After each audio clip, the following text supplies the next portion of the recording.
Hello सब लोग कैसे हो अच्छे हो सभी सभी ने मेरा आज जो टॉपिक है जो वेद और उपनिषद का ब्रह्म आत्मा और रीतों का टॉपिक है। इसको जो वेद है इसका अंदर जो वेद है वेद का अपर नाम है श्रुति।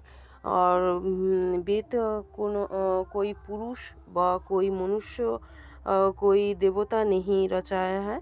और वेद का अपौरुष भी कहा जाता है। वेद को जिस लोगों ने स्वीकार करता है उसको आस्तिक दर्शन कहती है, और जिस लोगों ने स्वीकार नहीं करता उसको नास्तिक दर्शन कहती है। और आस्तिक दर्शन के अंदर 6 दर्शन है जिसको षड दर्शन भी कहा जाता है, जिसके अंदर न्याय, सांख्य, योग, वेदांतो, मीमांसा और वैशेषिक भी आती है। और नास्तिक दर्शन के अंदर चार्वाक, बौद्ध, जैन आती है। वेद और उपनिषद का इसका जो महत्वपूर्ण है, एनसीईआरटी बेस्ड है ये बुक है।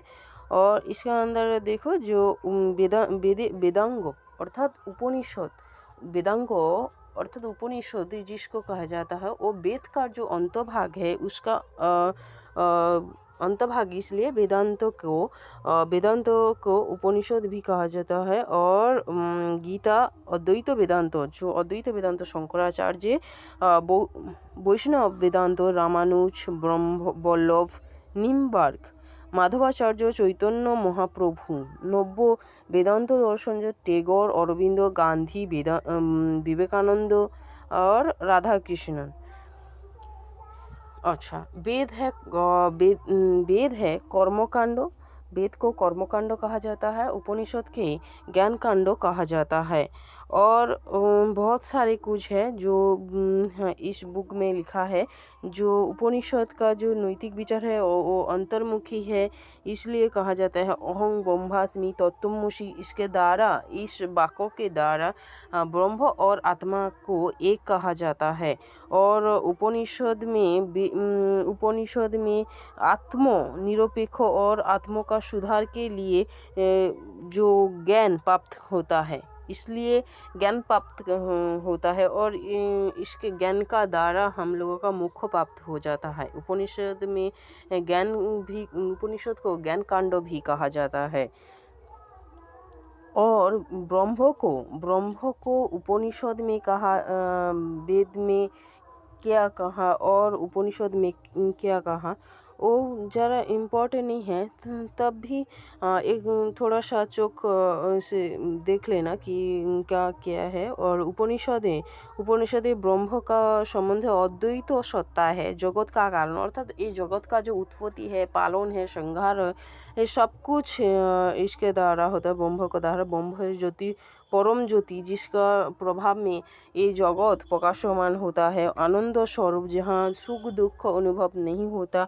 ब्रह्म का स्वरूप होचे मूर्त है, मूर्त नहीं, विमूर्त है। मूर्त तो जगत का जो वस्तु है हम लोगों ने, आत्मा अमूर्त है और अनिर्वचनीय हो, जिस मोक्ष मुक्ति अर्थात मोक्ष प्राप्त करने के माध्यम है।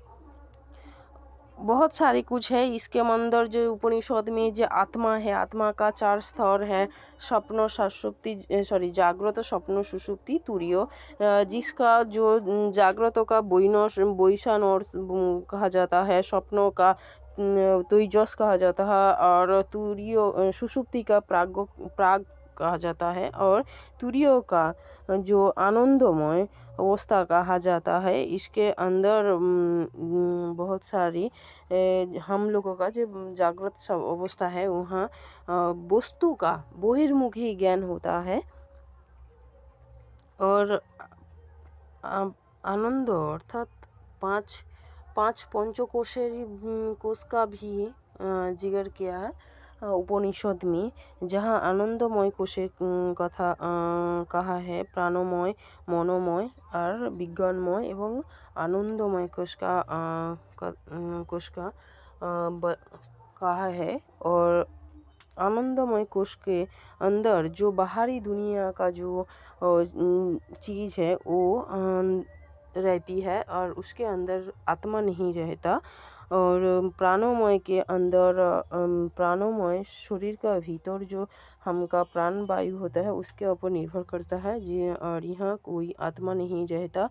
और जो कर्म के द्वारा हम लोगों ने जो नेक्स्ट लेवल वहाँ पहुँच जाती हूँ। मनोमय कोश, जहाँ मनोमय कोश प्राणमय कोश के अंदर होता है, जहाँ यहाँ भी आत्मा नहीं होता। यहाँ मन के ऊपर निर्भर करता है। यहाँ 5 इंद्रियों के द्वारा अनुभव होता है और इच्छा और कामना का केंद्र करके रहती है। विज्ञानमय कोश मनोमय कोश के भीतर रहता है, बुद्धि पर निर्भर करता है और जो कुछ अच्छी है बुरी है उसको विचार कर सकती हूँ हम लोगों ने।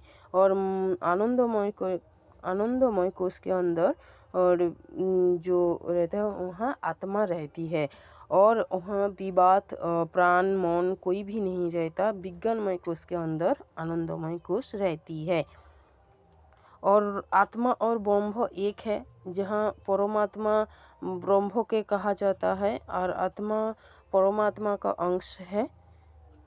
अहं ब्रह्मास्मि अर्थात अहं आई ब्रह्म कहा जाता है। आई को तत्त्वमसि अर्थात तुम सही हो, अर्थात तुम ही ब्रह्म हो, यहाँ इस वाक्य के द्वारा कहता है। और रीतों का क्या है? रीतो कॉस्मिक और मोरल ऑर्डर है जिसके द्वारा जगत का नियम चालित होता है। जगत का नियम के साथ साथ मनुष्य और जो देवता रहते हैं उस लोगों को भी रीतों का नियम मानना पड़ता है। और रीतों का नियम का जो संरक्षक अर्थात वरुण संरक्षक है और विष्णु होचे गर्भ। ऋतु का गर्भ होचे विष्णु और संरक्षक होचे ऋतु का संरक्षक वरुण देव, जो आकाश का देवता है, जहाँ नैतिक नियम सत्य का नियम भी कहा जाता है। ऋतु का सत्य का नियम भी कहा जाता है।